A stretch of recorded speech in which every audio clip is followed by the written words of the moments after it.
बिस्मिल्लाहिर्रहमानिर्रहीम। मैं हूं इनायतुल्लाह काशिफ एडवोकेट और आप देख रहे हैं लीगल इन्फॉर्मेशन। EOBI के हवाले से आज मैं एक बहुत बड़ी खबर लेकर हाजिर हूं। खबर क्या है? एक बहुत बड़े फ्रॉड की निशानदेही। आपको लूटा जा रहा है। कैसे लूटा जा रहा है और कब से लूटा जा रहा है और किस कदर लूटा जा रहा है? सिर्फ बुजुर्ग पेंशनर्स को नहीं, एम्प्लॉइज को नहीं, एम्प्लॉयर्स को भी लूटा जा रहा है। अब जो मैं खबर देने वाला हूं वो ये है कि असल कंट्रीब्यूशन जमा कितना करवाना है कानून के मुताबिक। क्या 780 रुपये जमा करवाने हैं या फिर 480 रुपये जमा करवाने हैं या फिर 170 रुपये जमा करवाने हैं? ये है वो फ्रॉड जिसकी निशानदेही आज मैं कर रहा हूं। इंशाअल्लाह ताला अज़ीज़, जब आप इस खबर को लेके चलेंगे तो आप हैरान होंगे कि आपके साथ हुआ क्या है, होता क्या रहा है और अब हो क्या रहा है। मैं जब EOBI पे तहकीक का काम मैंने शुरू किया ये गुज़श्ता 3-4 रोज़ में सवालात की रोशनी में, तो मेरी तो आंखें खुली की खुली रह गई कि अदालती जजमेंट्स क्या है, कानून क्या है, वसूल क्या किया जा रहा है और दिया क्या जा रहा है। बहरहाल, इससे पहले कि मैं अपने मौजू की जाने बढ़ूँ, आपसे इस्तदा है आप हमारे चैनल को सब्सक्राइब कर लीजिए, बेल आइकन को भी प्रेस कर लीजिए, वीडियो को भी शेयर कर दीजिए। बढ़ते हैं आज के मौजू की जानिब और आज का मौजू है कि EOBI कंट्रीब्यूशन है कितना। EOBI कंट्रीब्यूशन जो था सेक्शन 9 के तहत एक तो दिया जाता है, फिर इसका सेक्शन 9A है और दूसरा इसका सेक्शन 9B है। 9A में ये कहा गया है कि एम्प्लॉयर जो है वो कंट्रीब्यूशन जमा करवाएगा और जो एम्प्लॉइज है वो भी कंट्रीब्यूशन जमा करवाएगा। अब इन्होंने 2005 में, 6 में, 7 में और 8 में इस एक्ट में तरामीम की। बड़ी सुनने वाली बात है। इन्होंने जब 2008 में तरामीम की तो सिंध के बैंक्स जो थे उन्होंने उन तरामीम को चैलेंज कर दिया और निशानदेही ये की कि फाइनेंस एक्ट के जरिए EOBI एक्ट 1976 में तरमीम कर दी गई। अब फाइनेंस एक्ट की तरमीम का तरीक़ाकार जनरल लॉ की तरमीम के तरीक़ाकार से मुख्तलिफ होती है।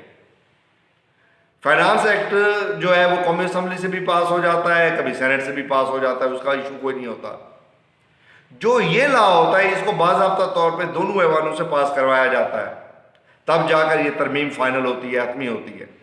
इन्होंने फाइनेंस एक्ट के तहत उसको उसके साथ नती किया, अटैच करने के बाद जाके वो तरमीम इन्होंने जनाब पास कर दिया, अमल दरामद शुरू कर दिया।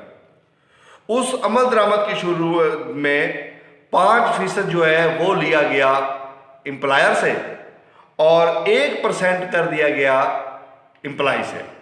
पहले ये होता था कि पहले एम्प्लॉय से सिर्फ 20 रुपये लेते थे और 150 रुपये जो थे वो देता था एम्प्लॉयर, यानी 170 रुपये का कंट्रीब्यूशन होता था। फिर इन्होंने जो तरामीम की उसके ज़रिए 480 रुपये कर दिए। अब जो इन्होंने तरामीम की उसके ज़रिए इन्होंने 780 रुपये कर दिए। ये बड़ी सुनने वाली बात। जब सिंध हाई कोर्ट के अंदर ये मैटर गया तो सिंध हाई कोर्ट में इस पर बड़ी तवील बहस हुई। उन्होंने कहा कि फाइनेंस एक्ट के ज़रिए तो इस कानून में तरमीम कैसे की गई है। उन्होंने उस तरमीम को नल एंड वॉइड डिक्लेयर कर दिया, अगेंस्ट द लॉ डिक्लेयर कर दिया, वॉइड डिक्लेयर कर दिया, यानी वो जो तरामीम थी वो सारी की सारी ख़त्म हो गई। अब EOBI हुकाम वो चले गए सिंध हाई कोर्ट के फैसले के खिलाफ सुप्रीम कोर्ट में।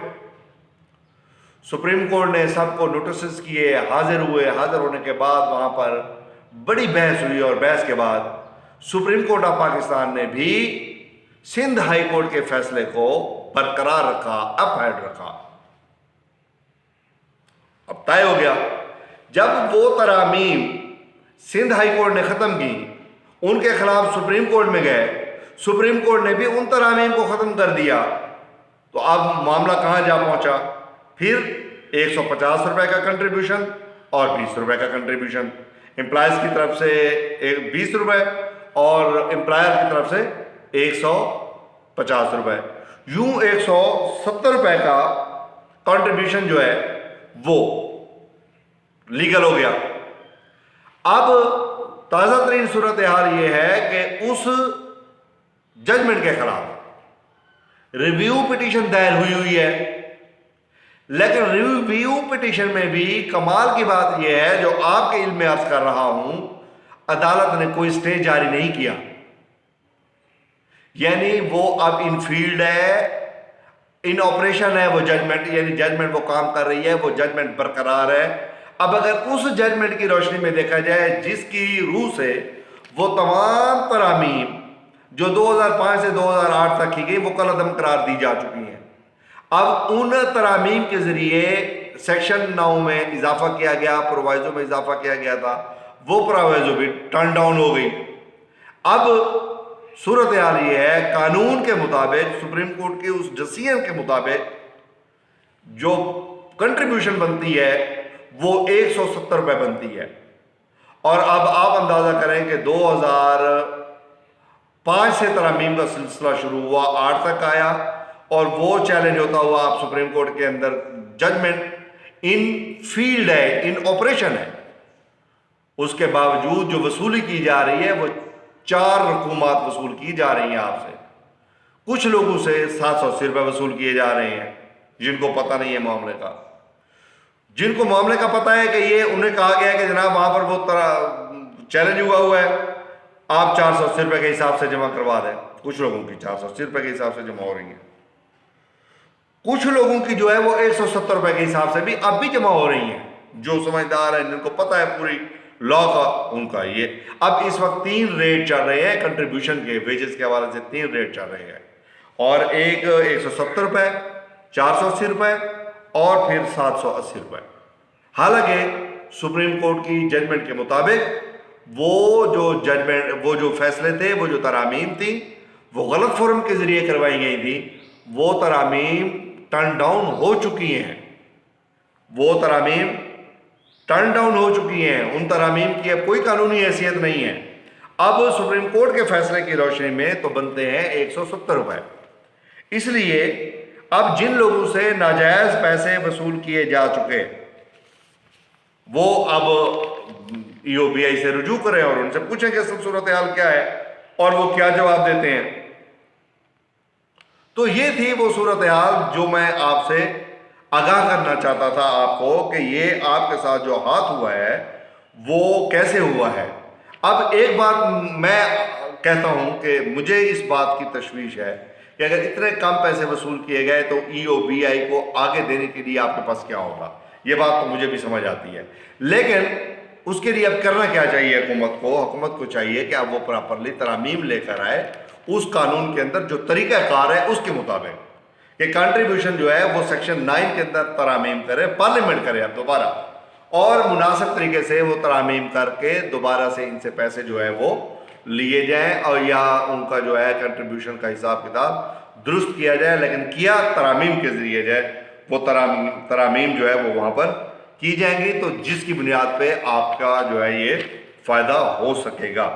तो ये था सारा मामला कि कंट्रीब्यूशन जो है वो कैसे लिया जा रहा है, किस अंदाज में वसूल किया जा रहा है। अच्छा, आपके इल्म में होगा कि इस इदारे से मैंने जो कैलकुलेशन की है, तकरीबन 80 लाख लोग वाबस्ता हैं, तकरीबन 70 से 80 लाख, 75 लाख, 80 लाख लोग इस ईओबीआई से वाबस्ता हैं, और उनमें से जो 6 लाख है वो उनमें विडो पेंशन भी है, सर्वाइवर पेंशन भी है, इनवैलिड पेंशन भी है, ग्रांट्स भी हैं जो लोगों को दी जाती हैं। ठीक है ना जी। अब अगर इतने बड़े पैमाने पे लोग इससे वाबस्ता हैं, इस इंस्टीट्यूशन से, और उस इंस्टीट्यूशन का आलम यह है कि 70 से 80 लाख लोग उससे वाबस्ता हैं, और मैं बड़ा हैरान हुआ हूँ, मेरे एक अजीज़ हैं ईओबीआई में काम करते हैं, वो मुझे बता रहे थे कि 750 का अमला है पूरे पाकिस्तान में। अब वो नए इदारों को रजिस्टर भी करना होता है, फील्ड का काम भी करना होता है, और दीगर मामला भी करने होते हैं। ज़ाहिर है बड़ी मुश्किलात होती हैं, उनके बकौल के बड़ी मुश्किलात होती हैं। लेकिन आज जो मुझे हैरानी हुई वो ये हुई कि एक जजमेंट जो सुप्रीम कोर्ट करार दे चुका है और उसके खिलाफ रिव्यू पिटीशन भी आ चुकी है, लेकिन ईओबीआई अपने उसी हिसाब से 780 रुपये वसूल कर रहा है। तो वो कैसे वसूल कर रहा है? इस सवाल का जवाब EOBI को ज़रूर मेरे बुजुर्ग पेंशनर्स को देना होगा जिनसे अब तक ज़ायद पैसे वसूल किए गए, और उन एम्प्लॉयर्स को भी देना होगा जिनसे ज़ायद पैसे वसूल किए गए। उम्मीद है आज की इन्फॉर्मेशन आपको पसंद आएगी। अगर अभी तक आपने बेल आइकॉन को प्रेस नहीं किया तो प्रेस कर लीजिए। चैनल पर नए आए हैं तो सब्सक्राइब कर लीजिए। वीडियो को शेयर ज़रूर कीजिए। वीडियो देखने का बहुत बहुत